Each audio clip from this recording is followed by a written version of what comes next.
Hi అండి, welcome to our channel. ఈరోజు ఎంతో టేస్టీగా కమ్మగా ఉండే బచ్చల కూర పప్పు ఎలా తయారు చేయాలో చూద్దాం.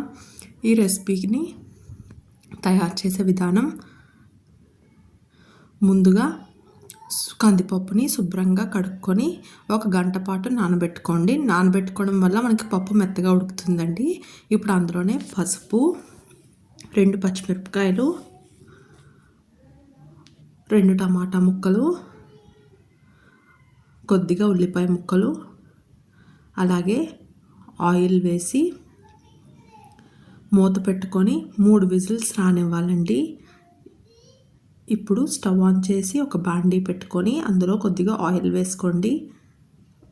ఆయిల్ హీట్ అయిన తర్వాత ఆవాలు, జీలకర్ర, ఎండుమిర్చి, వెల్లుల్లి రేఖలు, ఉల్లిపాయ ముక్కలు పొడుగ్గా కట్ చేసుకొని వేసుకొని పోపుని ఫ్రై అవ్వనివ్వండి. పోపు ఫ్రై అయిన తర్వాత అందులోనే పసుపు అలాగే కరివేపాకు వేసుకొని ఒకసారి బాగా కలుపుకొని ఇప్పుడు అందులో ముందుగా శుభ్రంగా కడుక్కొని చిన్నగా కట్ చేసుకున్న బచ్చల కూర వేసుకోండి. ఆకుకూర కాబట్టి మనకి త్వరగా మగ్గిపోతుందండి. ఇప్పుడు అందులోనే కొద్దిగా ఉప్పు వేసుకొని అలాగే కారానికి తగ్గట్టుగా కొంచెం కారం వేసుకొని ఒకసారి బాగా కలుపుకొని అందులోంచి వాటర్ అంతా రిలీజ్ అయ్యి మగ్గేంత వరకు ఉంచుకోండి.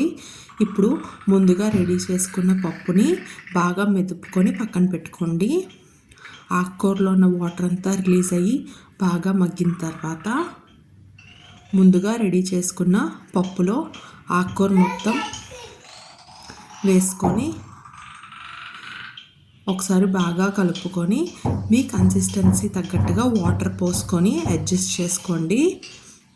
ఇప్పుడు పప్పును ఒక 2 నిమిషాలు మరిగించి స్టవ్ ఆఫ్ చేసి ఒక సర్వింగ్ బౌల్లో తీసుకొని వేడి అన్నంతో సర్వ్ చేసుకుంటే ఎంతో టేస్టీగా ఉండే బచ్చల కూర పప్పు రెడీ అయిపోతుందండి.